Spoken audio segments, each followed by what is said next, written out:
નમસ્કાર વિદ્યાર્થી મિત્રો, ધોરણ 11 રસાયણ વિજ્ઞાન ભાગ 2 પ્રકરણ 9 હાઇડ્રોજન તેના આજે બીજા એપિસોડમાં આપણે બાયસેગના માધ્યમથી પાણી, તેના રાસાયણિક અને ભૌતિક ગુણધર્મો, તેના ઉપયોગો તથા હાઇડ્રોજનના હાઇડ્રાઇડ સંયોજન વિશે અભ્યાસ કરીશું.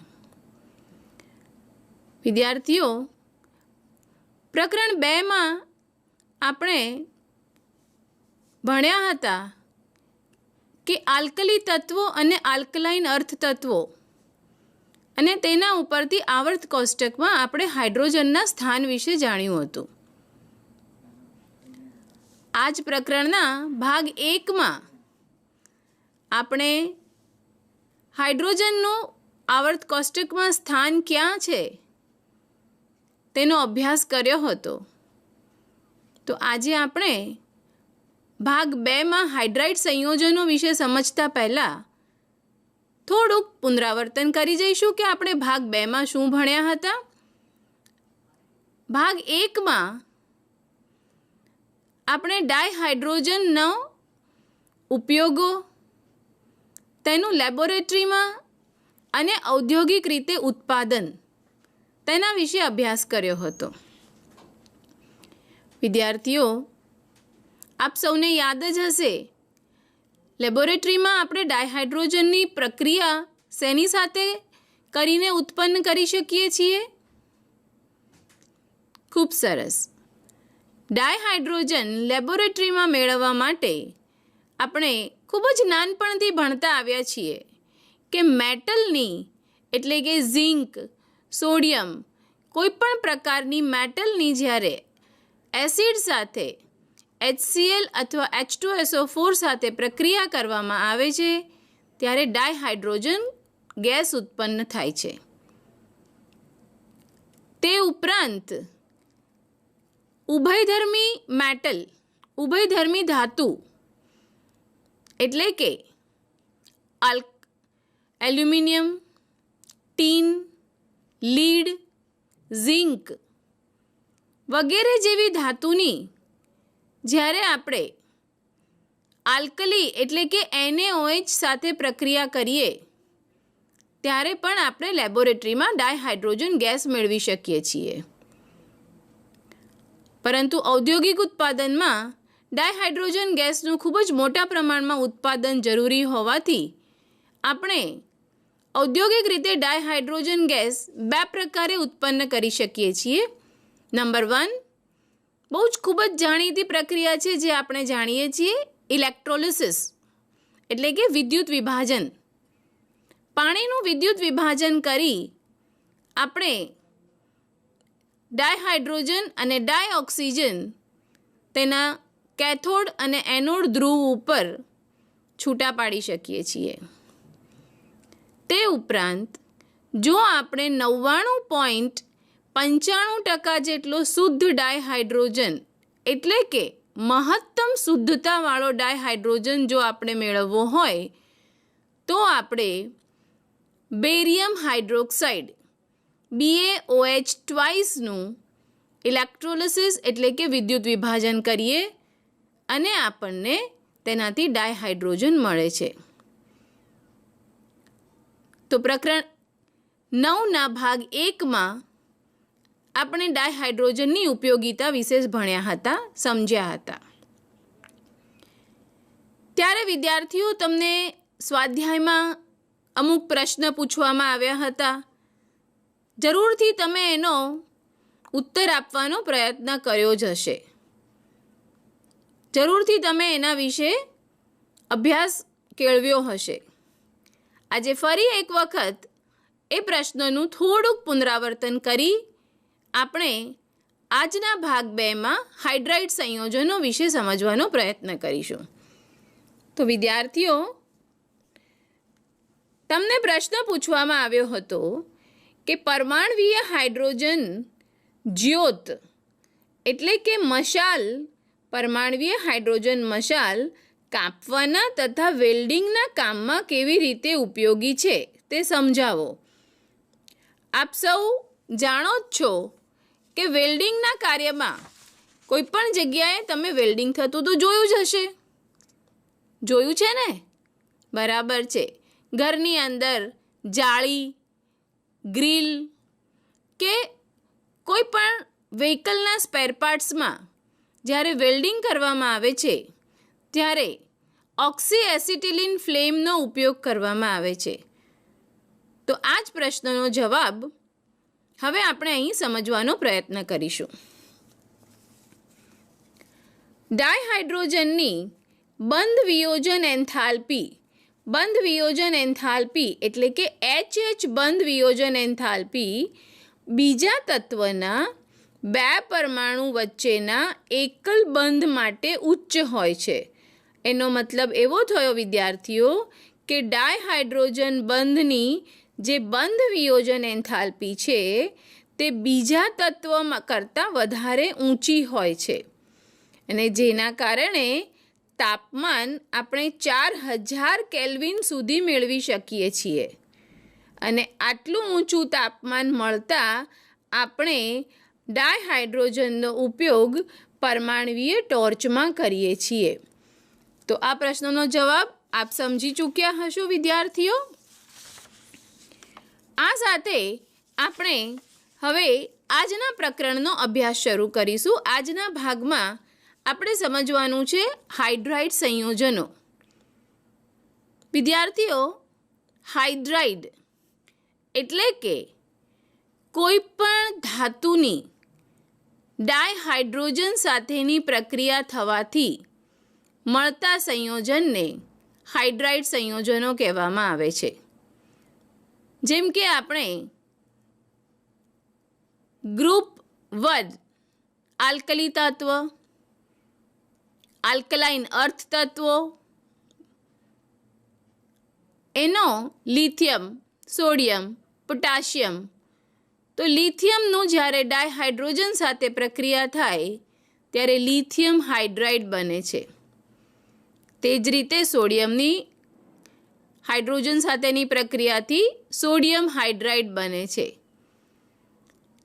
તે જ રીતે આપણે ગ્રુપ 2માં જોઈએ તો ગ્રુપ 2માં આવેલા તત્વો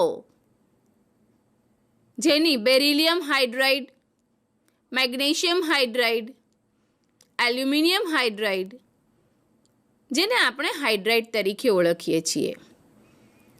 તો અહીં આપણે ડાયહાઇડ્રોજનના હાઇડ્રાઇડ સંયોજનો વિશેનો અભ્યાસ કરવાનો છે. વિદ્યાર્થીઓ, હાઇડ્રાઇડ સંયોજન એટલે શું?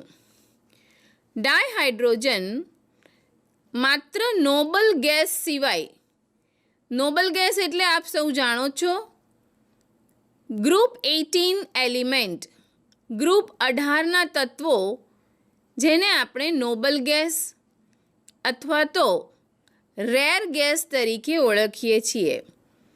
તો ડાયહાઇડ્રોજન માત્ર ગ્રુપ 18ના તત્વો સાથે સંયોજાતું નથી, બાકીના બધા જ ગ્રુપના તત્વો સાથે સંયોજાઈ અને દ્વિઅંગી સંયોજન બનાવે છે.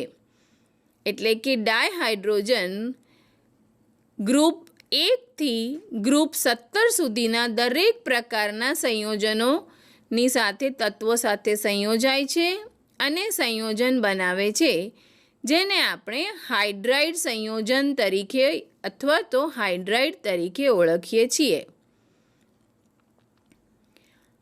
વિદ્યાર્થીઓ, હમણાં જ મેં આપને જણાવ્યું તે પ્રમાણે ગ્રુપ 1ના આપણે થોડાક દાખલા તરીકે લિથિયમ, સોડિયમ, પોટાશિયમ વગેરેના હાઇડ્રાઇડનું ઉદાહરણ લીધું. તો આ હાઇડ્રાઇડ સંયોજન કેટલા પ્રકારના હોય છે? હાઇડ્રાઇડ સંયોજન મુખ્યત્વે 3 પ્રકારના હોય છે. નંબર 1 આયનીય હાઇડ્રાઇડ અથવા ક્ષારીય હાઇડ્રાઇડ. નંબર 2 ધાત્વીય હાઇડ્રાઇડ અથવા બિન તત્વ યોગમિતીય હાઇડ્રાઇડ. અને નંબર 3 સહસંયોજક હાઇડ્રાઇડ અથવા તો આણ્વીય હાઇડ્રાઇડ તરીકે ઓળખાય છે. આ હાઇડ્રાઇડ સંયોજનો માટે આપણે હવે અહીં સ્ક્રીન ઉપર સમજવાનો પ્રયત્ન કરીશું. આયનીય હાઇડ્રાઇડ એટલે શું? આયનીય હાઇડ્રાઇડ મોટા ભાગે કયા પ્રકારના તત્વો દ્વારા બનાવવામાં આવે છે? વિદ્યાર્થીઓ, આપ સ્ક્રીન ઉપર જોઈ શકો છો કે આયનીય હાઇડ્રાઇડ એસ વિભાગના તત્વો એટલે કે લિથિયમ, બેરિલિયમ, સોડિયમ, પોટેશિયમ વગેરે આયનીય હાઇડ્રાઇડ બનાવે છે. આ હાઇડ્રાઇડ મોટે ભાગે ઘન અવસ્થામાં સ્ફટિક સ્વરૂપે હોય છે. તે અબાષ્પશીલ છે, અવાહક પણ છે, પરંતુ જ્યારે તે અક્વાયસ ફોર્મમાં અથવા તો પીગલિત સ્વરૂપમાં હોય છે ત્યારે તે વાહક તરીકે વર્તે છે.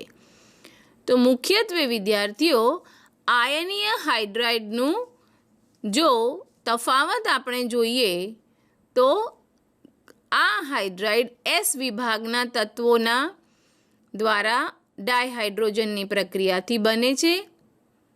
મોટે ભાગે ઘન અવસ્થામાં તે સ્ફટિક સ્વરૂપમાં હોવાથી અબાષ્પશીલ હોય છે, પરંતુ તે જ્યારે પીગળે છે ત્યારે તે વાહક તરીકે વર્તે છે.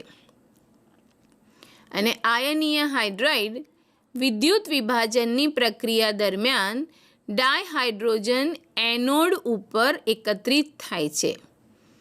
વિદ્યુત વિભાજન જ્યારે કરવામાં આવે છે ત્યારે આયનીય હાઇડ્રાઇડ આપણને મોટે ભાગે એનોડ ઉપર કેન્દ્રિત થતો મળે છે. તો આપ સૌ હવે આયનીય હાઇડ્રાઇડ વિશે બરાબર સમજી ગયા હશો. ચલો એકવાર જલ્દીથી પુનરાવર્તન કરી લઈએ. આયનીય હાઇડ્રાઇડ એસ વિભાગના તત્વો સાથે બનાવવામાં આવે છે. નંબર 2, તે મોટે ભાગે ઘન અવસ્થામાં મળે છે. નંબર 3, ઘન અવસ્થામાં તે સ્ફટિક સ્વરૂપે હોય છે. નંબર 4, જ્યારે તે ઘન અવસ્થામાં હોય ત્યારે તે અવાહક તરીકે વર્તે છે, પરંતુ તે જ્યારે પીગળે છે ત્યારે તે વાહક તરીકે વર્તે છે અને તે અબાષ્પશીલ છે. બરાબર વિદ્યાર્થીઓ, સમજાઈ ગયું હવે? સરસ. હવે આપણે બીજા પ્રકારના બિનતત્વ યોગમિતીય હાઇડ્રાઇડ વિશેનું સ્ક્રીન ઉપર આપણે જોઈશું અને તેનો અભ્યાસ કરીશું. બિનતત્વ યોગમિતીય હાઇડ્રાઇડ અને ધાત્વીય હાઇડ્રાઇડ. હવે આ હાઇડ્રાઇડના મુખ્ય ફરક શું છે? વિદ્યાર્થીઓ, આયનિક હાઇડ્રાઇડ એસ વિભાગના તત્વો દ્વારા બનાવવામાં આવે છે, જ્યારે ધાત્વીય હાઇડ્રાઇડ ડી અને એફ વિભાગના તત્વો દ્વારા બનાવવામાં આવે છે. આપ સૌ નિહાળી શકો છો કે ડી અને એફ વિભાગના તત્વો અહીં ડાયહાઇડ્રોજન સાથે જોડાઈને ધાત્વીય હાઇડ્રાઇડ એટલે કે આંતરાલીય હાઇડ્રાઇડ બનાવે છે. પરંતુ વિદ્યાર્થીઓ, ધાત્વીય હાઇડ્રાઇડમાં ગ્રુપ 7, 8 અને 9ના તત્વો જોડાતા નથી. ધાત્વીય હાઇડ્રાઇડમાં ડી અને એફ વિભાગ એટલે કે ગ્રુપ 3 થી લઈને ગ્રુપ 17 સુધીના એલિમેન્ટ જ્યારે અંદર જોડાય છે ડાયહાઇડ્રોજન સાથે અને હાઇડ્રાઇડ બનાવે છે, તેમાં આ યાદ રાખવાની જરૂર છે વિદ્યાર્થીઓ કે ગ્રુપ 7, ગ્રુપ 8 અને ગ્રુપ 9. ગ્રુપ 7 એટલે નાઇટ્રોજન ફેમિલી, ગ્રુપ 8 એટલે ઓક્સિજન ફેમિલી અને ગ્રુપ 9 એટલે હેલોજન ગ્રુપ. આ તત્વો ધાત્વીય હાઇડ્રાઇડ બનાવતા નથી.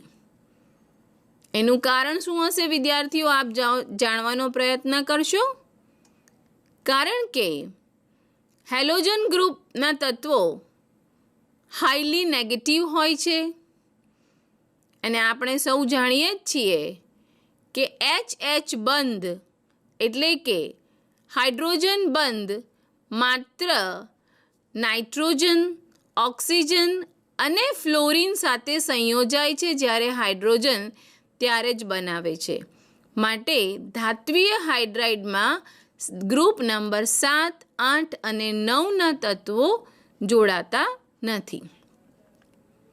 આગળ આપણે જોઈશું કે ધાત્વીય હાઇડ્રાઇડની બીજી કઈ કેરેક્ટરિસ્ટિક્સ જે આપને સ્ક્રીન ઉપર વંચાઈ રહી છે.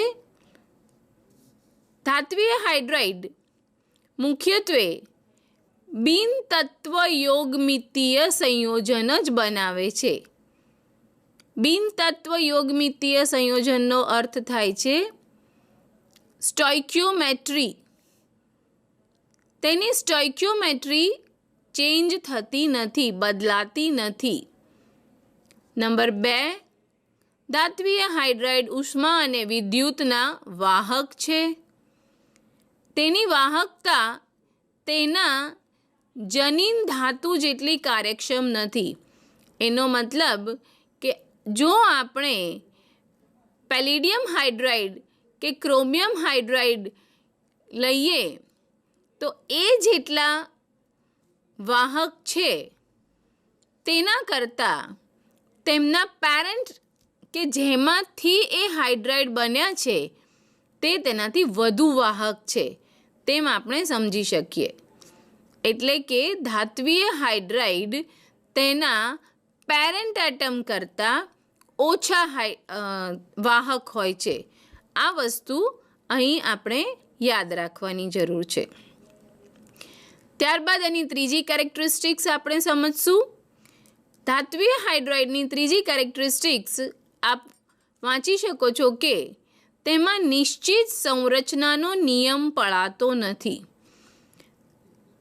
ઉપરાંત ધાત્વીય હાઇડ્રાઇડ નિકલ, પેલેડિયમ વગેરેના હાઇડ્રાઇડ સિવાય બીજા દરેક હાઇડ્રાઇડની સ્ફટિક રચના તેના જનીન ધાતુ તત્વોની સ્ફટિક રચના કરતાં જુદી હોય છે.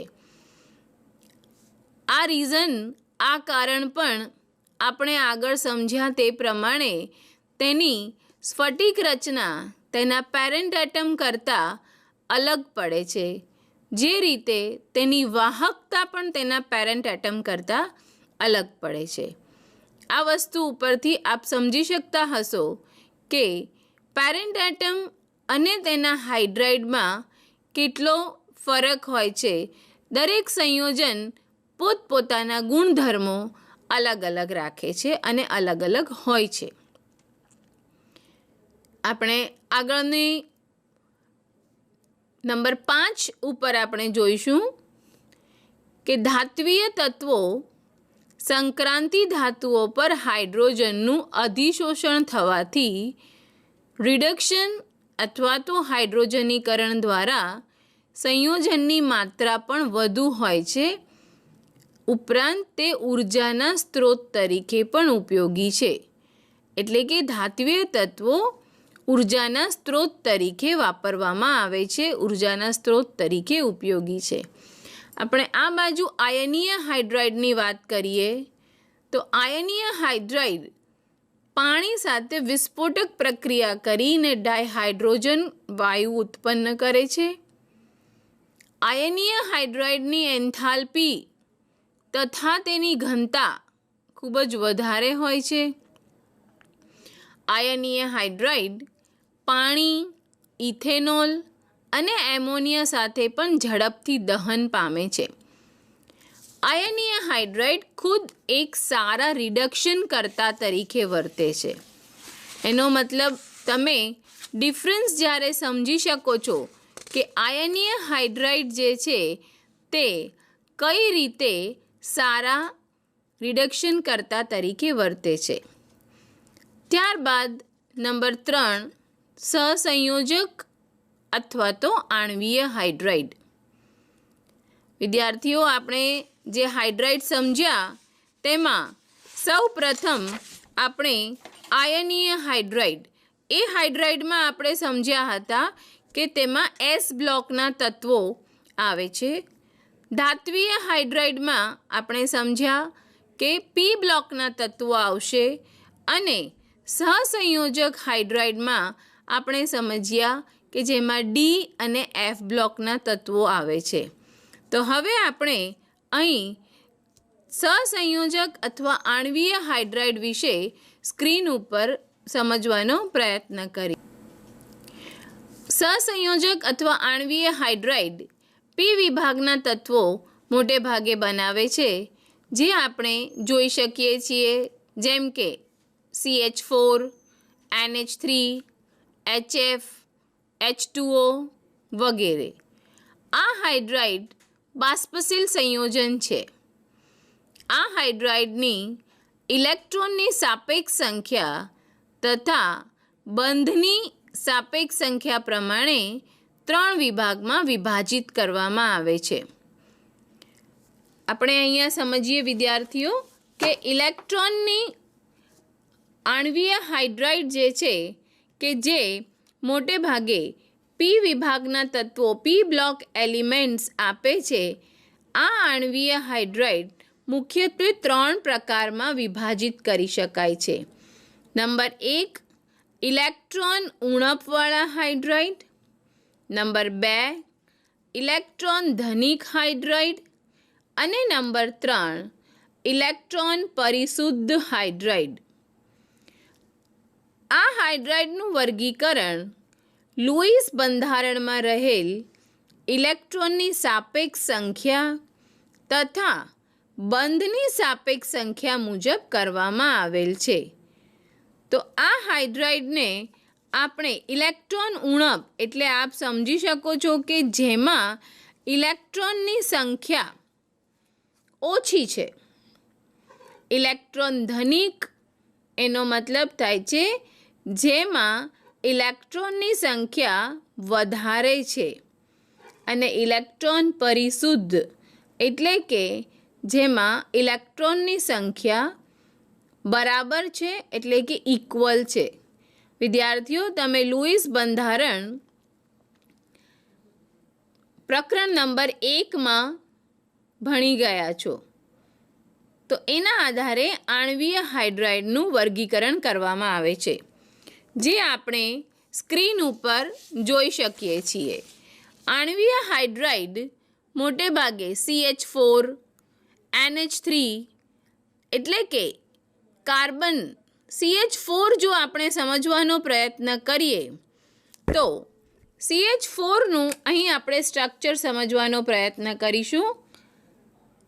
કાર્બન, હાઇડ્રોજન,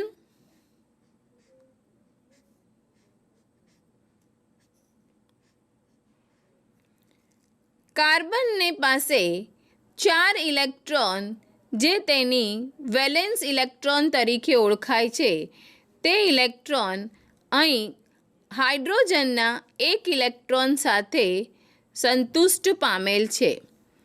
એટલે કે આ પ્રકારના સંયોજનને આપણે ઇલેક્ટ્રોન પરિશુદ્ધ તરીકે સમજી શકીએ છીએ. તે જ રીતે આપણી પાસે સ્ક્રીન ઉપર બીજું એક્ઝામ્પલ આપણે જોવાનો પ્રયત્ન કરીશું, NH3.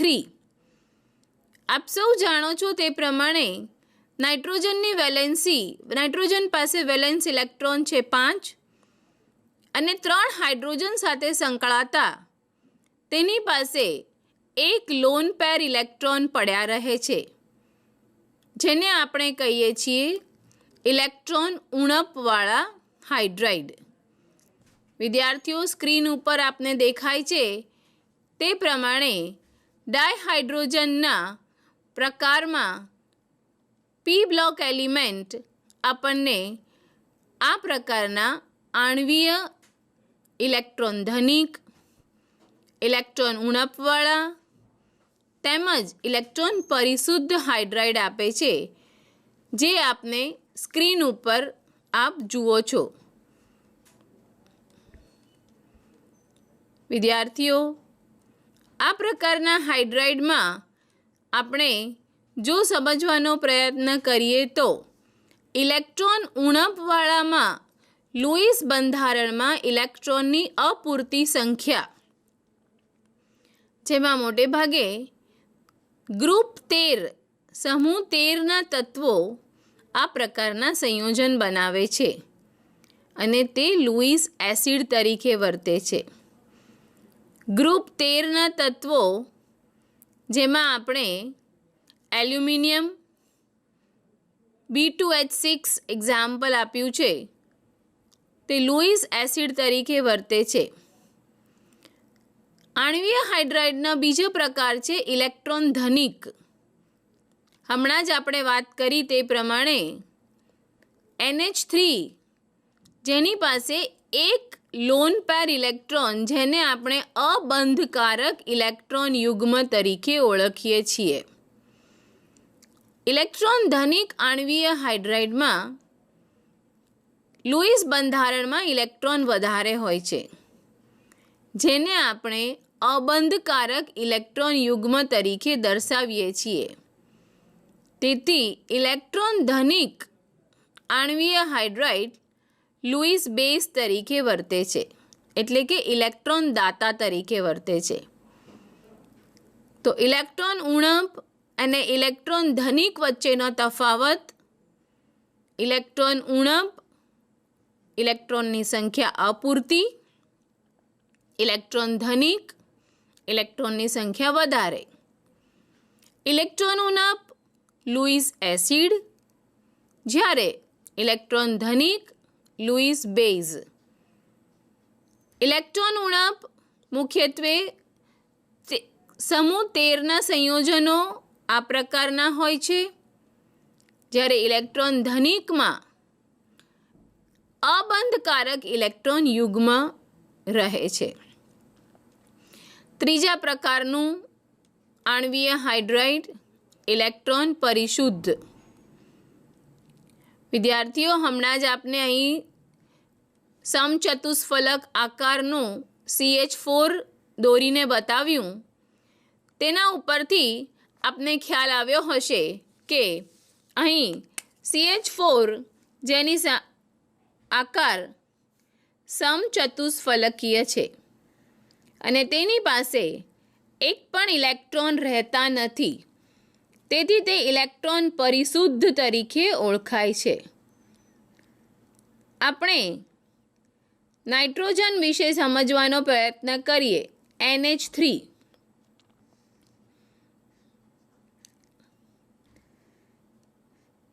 નાઇટ્રોજન એના રહેલા 5 ઇલેક્ટ્રોન 5 વેલેન્સ ઇલેક્ટ્રોન જે હાઇડ્રોજનના 3 હાઇડ્રોજન સાથે સંયોજાય છે અને અહીં એની પાસે એક લોન પેર ઇલેક્ટ્રોન બચે છે જે અબંધકારક છે. જેથી NH3ને આપણે ઇલેક્ટ્રોન ધનિક તરીકે ઓળખી શકીએ છીએ. હવે આપણે સ્ક્રીન ઉપર જોઈએ છીએ કે આ જ રીતે CH4 એ ઇલેક્ટ્રોન પરિશુદ્ધ તરીકે ઓળખાય છે. ઇલેક્ટ્રોન પરિશુદ્ધ આણ્વીય હાઇડ્રાઇડ છે અને મોટે ભાગે સમૂહ 14ના તત્વો આ પ્રકારના સંયોજન બનાવે છે. ઇલેક્ટ્રોન ઉણપ સમૂહ 13ના તત્વો બનાવે છે અને ઇલેક્ટ્રોન પરિશુદ્ધ સમૂહ 14ના તત્વો બનાવે છે. અણુઓનું સુયોજન એનો મતલબ થાય છે અણુઓ એકબીજાની સાથે જોડાઈને HH બંધ બનાવે છે. તો તેવા કયા અણુઓ છે જે HH બંધ બનાવે છે અને તેની પાછળનું કારણ શું છે તે આપણે અહીં સમજશું. વિદ્યાર્થીઓ, હમણાં વાત કરી તે પ્રમાણે નાઇટ્રોજન, ઓક્સિજન અને ફ્લોરિન એટલે કે આપણે 7, 8 અને 9 ગ્રુપના તત્વો તેના ઉત્કલન બિંદુ અને તેની નેગેટિવિટી વધારે હોવાથી તે હાઇડ્રોજનની સાથે સરળતાથી સંયોજાય છે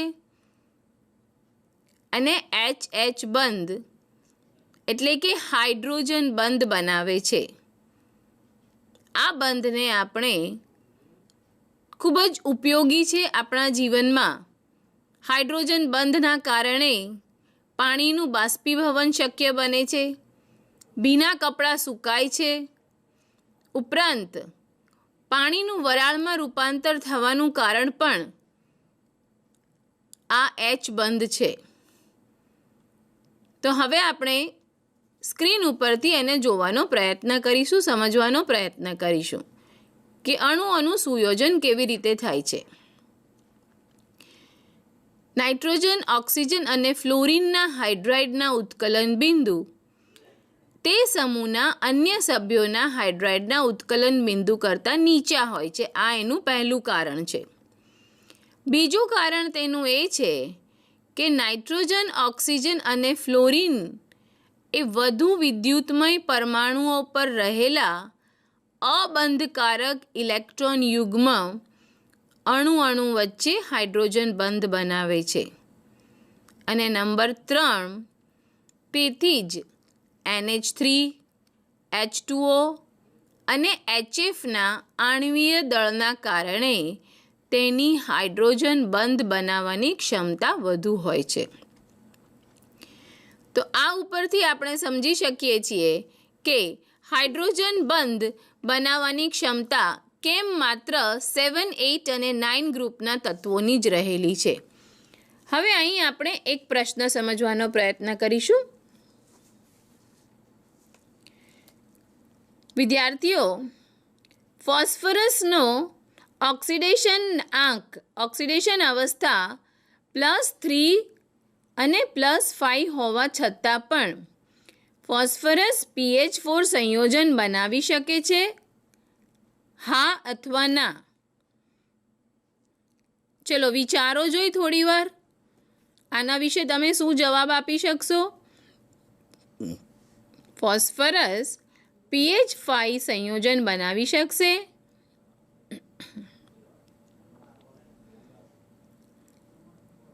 તમે વિચાર્યું? સરસ. કેટલા વિદ્યાર્થીઓનો જવાબ ના છે? Very good.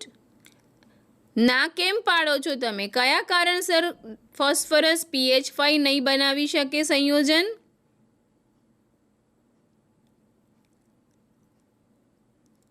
Very good. આપણે આ પ્રશ્નને સમજવાનો પ્રયત્ન કરીશું.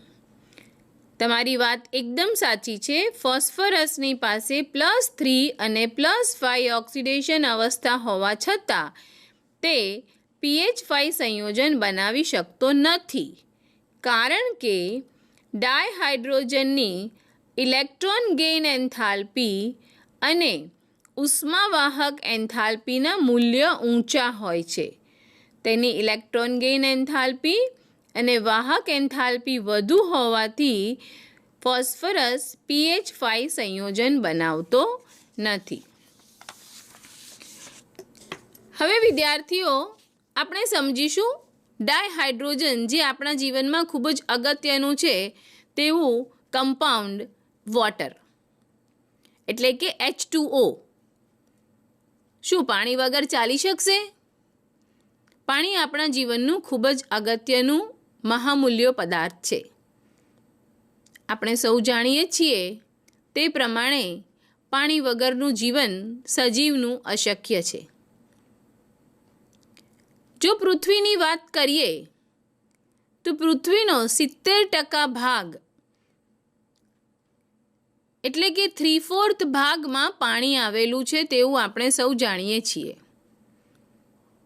પરંતુ શું આ પાણી આપણે વાપરી શકીએ તેવું છે? ના. બરાબર. મોટા ભાગે સમુદ્ર, મહાસાગર, નદી, તળાવ વગેરેનો ભાગમાં આવેલું પાણી, જેને સલાઇન વોટર એટલે કે ક્ષારીય પાણી તરીકે આપણે ઓળખીએ છીએ, પૃથ્વીનો માત્ર 2.5% જેટલા પાણીનો જ આપણે ઉપયોગ કરી શકીએ છીએ. તો વિદ્યાર્થીઓ, પીવા માટેના પાણીનું એટલે કે ડ્રિંકેબલ વોટરનું કેટલું પ્રપોર્શન છે, કેટલું એનું ભાગ છે? 2.5% ભાગમાંથી ડ્રિંકેબલ વોટર કેટલું છે? સરસ, માત્ર 1% જેટલું પાણી છે જેનો આપણે ઉપયોગ પોટેબલ વોટર એટલે કે ડ્રિંકિંગ વોટર તરીકે કરી શકીએ છીએ. તો આ પાણી જે આપણા જીવનનું ખૂબ જ અગત્યનું અંગ છે, જેના વગર સજીવનું જીવન, ચયાપચયની પ્રક્રિયા, આપણે આપણી ઘરની પ્રવૃત્તિ, ઔદ્યોગિક દ્રષ્ટિએ, બાંધકામની દ્રષ્ટિએ પાણી વગર આપણને ચાલતું નથી. તો આ પાણીના વિશે હવે આપણે સમજવાનો પ્રયત્ન કરીશું. પાણીના ગુણધર્મો અગર તપાસીએ આપણે તો પાણી રંગહીન અને સ્વાદહીન છે. પરંતુ આપણે જ્યારે કોઈ સ્કેચ ડ્રો કરીએ છીએ અથવા તો આપણે ચિત્ર દોરીએ છીએ ત્યારે પાણીને મોટા ભાગે આપણે બ્લુ કલરનું, વાદળી કલરનું બતાવીએ છીએ. પરંતુ પાણી રંગહીન, સ્વાદહીન અને વાસહીન છે. આ તેની ભૌતિક ગુણધર્મ છે. પાણી 3 અવસ્થામાં રહેલું છે, એટલે કે પાણીનું ઘન સ્વરૂપ, જેને આપણે બરફ તરીકે ઓળખીએ છીએ, પાણી એ પ્રવાહી સ્વરૂપમાં છે, અને પાણીનું વરાળ સ્વરૂપ વાયુ રૂપમાં, વરાળ એ એનું વાયુરૂપ છે, બાષ્પ સ્વરૂપે રહેલી છે. એટલે આમ જોઈએ તો પાણી એક એવો પદાર્થ છે જે 3 સ્વરૂપમાં અસ્તિત્વ ધરાવે છે. તો હવે આપણે પાણીના બંધારણ વિશે સમજવાનો પ્રયત્ન કરીશું.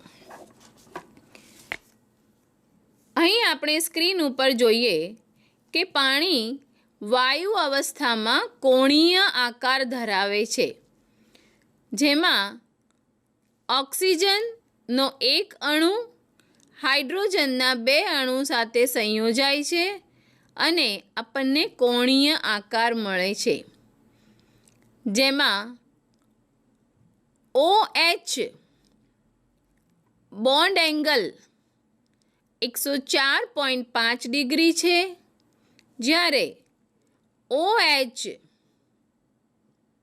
બોન્ડ લેન્થ 95.7 પિકામીટર છે. આ થયું પાણીનું કોણીય બંધારણ જે વાયુ અવસ્થામાં રહેલું છે. તે ઉપરાંત પાણી દ્વિધ્રુવ તરીકે બંધારણ અગર આપણે જોઈએ તો ઓક્સિજન અને હાઇડ્રોજન, તેમાં હાઇડ્રોજન પાર્શિયલી પ્લસ ચાર્જ ધરાવે છે, જ્યારે ઓક્સિજન પાર્શિયલી માઇનસ ચાર્જ ધરાવે છે, એટલે કે ઋણ ચાર્જ ધરાવે છે. આમ ઓક્સિજનનો પાર્શિયલી ધન ચાર્જ અને બીજા ઓક્સિજનનો પાર્શિયલી ધન ચાર્જ મળીને ઓક્સિજનની સાથે હાઇડ્રોજનના ઋણ ચાર્જ, આમ ચાર્જ 0 બની જાય છે. તેથી હાઇડ્રોજન પ્લસ ચાર્જ અને ઓક્સિજન માઇનસ ચાર્જ, આમ આ એનું દ્વિધ્રુવીય બંધારણ છે. કક્ષકીય સંમિશ્રણ જો આપણે જોવાનો પ્રયત્ન કરીએ તો ડાયહાઇડ્રોજન એની સાથે ઓક્સિજનના કક્ષક S અને P કક્ષકના સંયોજનથી અહીં આપણને તેની કક્ષકીય સંમિશ્રણ પણ જોવા મળી રહ્યું છે. આ સાથે હવે આપણે સ્ક્રીન ઉપર પાણીના ભૌતિક ગુણધર્મો અને તેના રાસાયણિક ગુણધર્મો વિશે સમજવાનો પ્રયત્ન કરીશું. આપ સૌ સ્ક્રીન ઉપર જોઈ શકો છો તેમ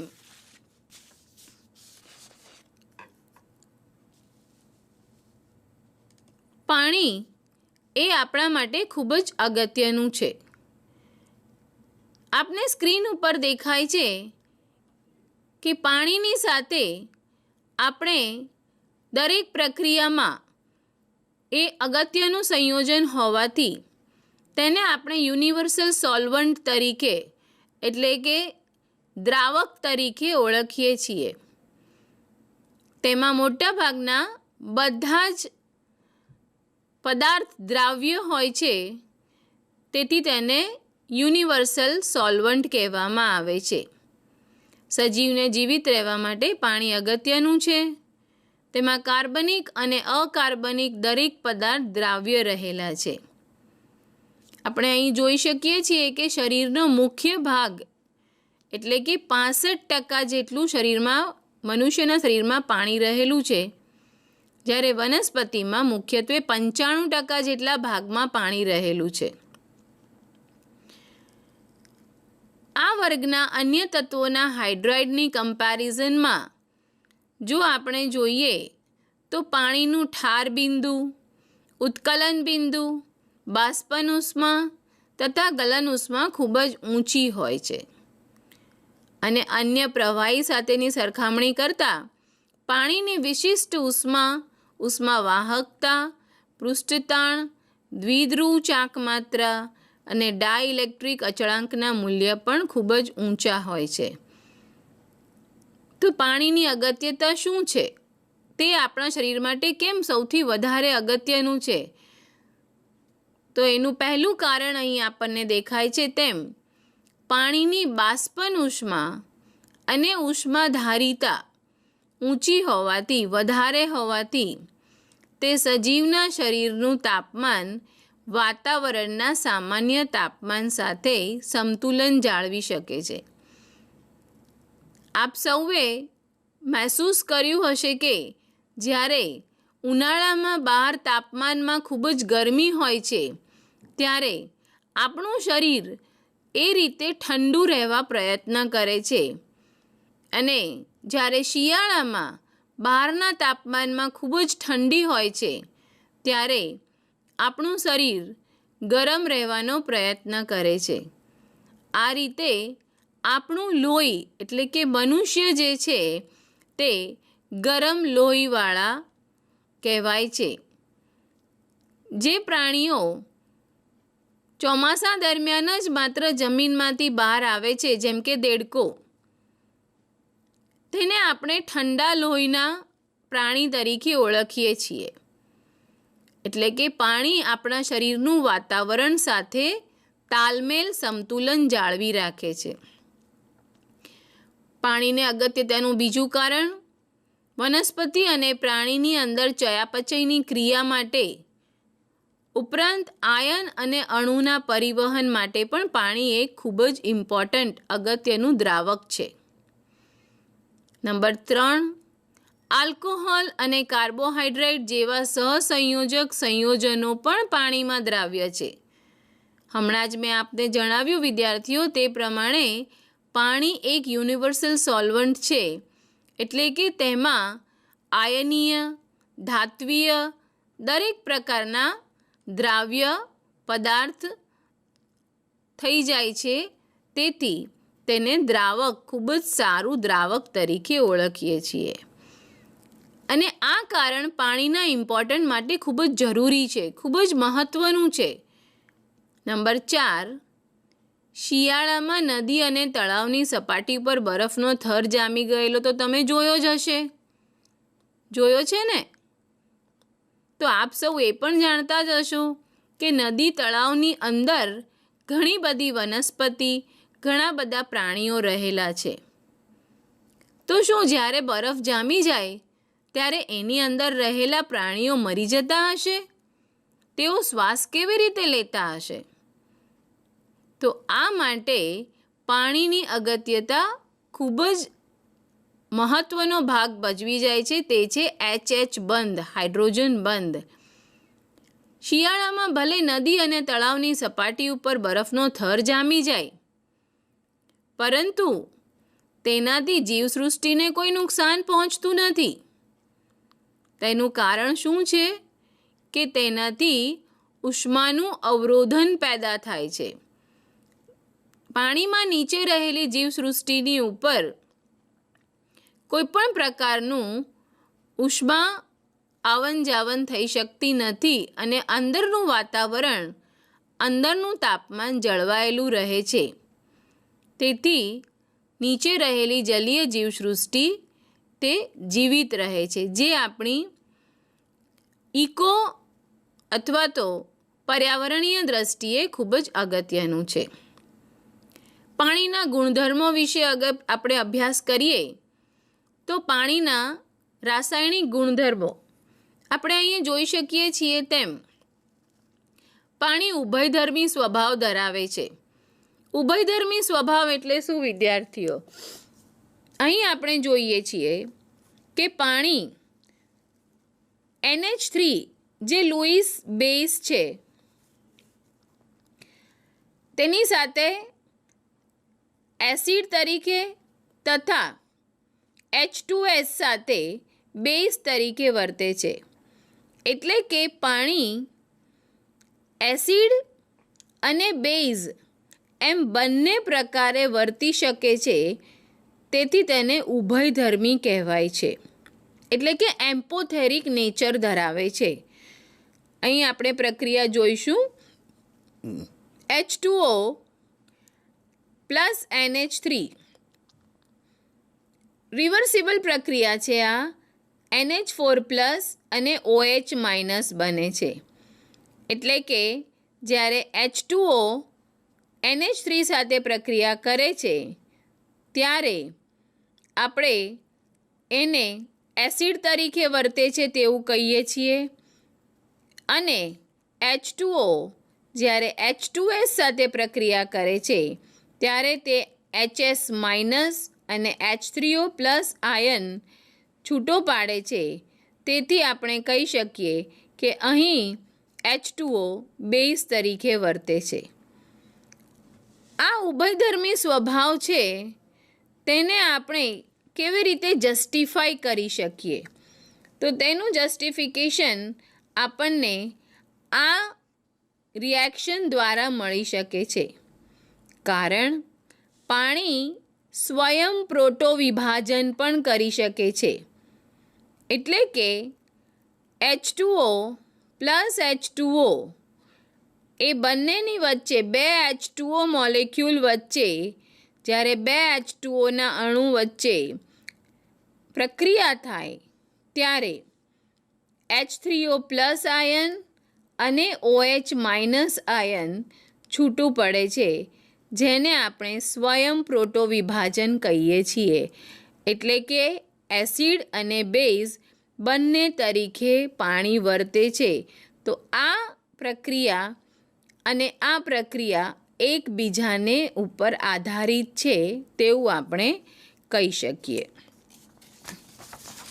ત્યારબાદ આપણે જોઈએ કે પાણી એ વધુ વિદ્યુત ધન આલ્કલી દ્વારા રિડક્શન પણ પામે છે, ઉપરાંત પ્રકાશ સંશ્લેષણની ક્રિયામાં ઓક્સિડેશન પણ પામે છે.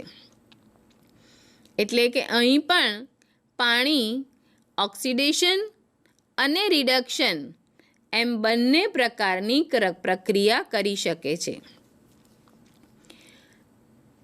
પાણીનું જ્યારે સોડિયમ સાથે પ્રક્રિયા થાય ત્યારે ડાયહાઇડ્રોજન ગેસ છૂટો પડે છે.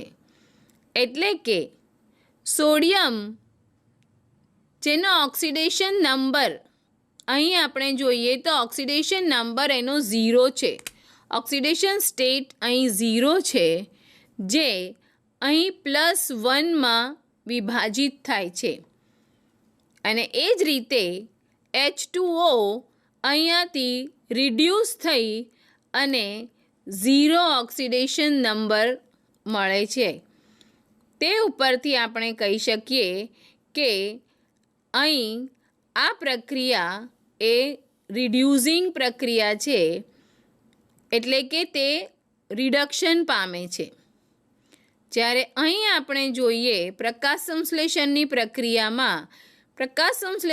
પ્રક્રિયામાં ડાયહાઇડ્રોજન જે છે તે ઓક્સિડેશન પામે છે, અને આ રીતે તે બંને પ્રકારની પ્રક્રિયા કરી શકે છે. એટલે કે ઓક્સિડાઇઝિંગ એજન્ટ તથા રિડ્યુસિંગ એજન્ટ તરીકે પણ પાણી વર્તી શકે છે. ઉપરાંત પાણીનો ડાઇલેક્ટ્રિક અચળાંક ઊંચો હોવાથી તે પ્રબળ જલીયકરણ પણ ધરાવે છે. P4O10 plus 6H2O gives H3PO4. આ પ્રબળ અચળાંક ડાઇલેક્ટ્રિક અચળાંક ઊંચો હોવાથી આપણને અહીં H3PO4 મળે છે.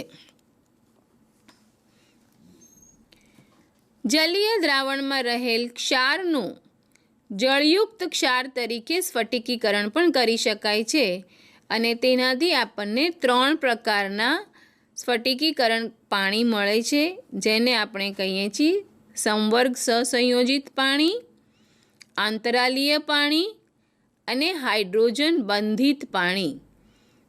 આ બધા જ તેના પાણીના ગુણધર્મો છે. વિદ્યાર્થીઓ, આપણે અહીં સ્ક્રીન ઉપર એકવાર નજર જલ્દીથી મારી લઈએ અને આપણે પુનરાવર્તન કરી લઈએ કે આજે આપણે શું વિશે અભ્યાસ કર્યો. પાણીના રાસાયણિક ગુણધર્મો, તેનો ઉભયધર્મી સ્વભાવ છે, તે રેડોક્સ પ્રક્રિયા પણ કરે છે, જળ વિભાજન પ્રક્રિયા, તેનો ડાઇલેક્ટ્રિક અચળાંક ઊંચો હોવાથી ખૂબ જ પ્રબળ જલીયકરણ ગુણ ધરાવે છે. ઉપરાંત તે સ્ફટિકીકરણ કરીને 3 પ્રકારના સંયોજિત સંવર્ગ પાણી, આંતરાલીય પાણી અને હાઇડ્રોજન બંધિત પાણી પણ ધરાવે છે. વિદ્યાર્થીઓ, આજના આ પ્રકરણના ભાગ 2માં આપણે પાણીના રાસાયણિક અને ભૌતિક ગુણધર્મો ઉપરાંત પાણીની ઉપયોગિતા વિશે સમજ્યા. ત્યારબાદ હવે આપણે ભાગ 3માં પાણી, નરમ અને કઠિન પાણી અને પાણીની કઠિનતાના કારણો વિશે ભણવાનો પ્રયત્ન કરીશું. નમસ્કાર.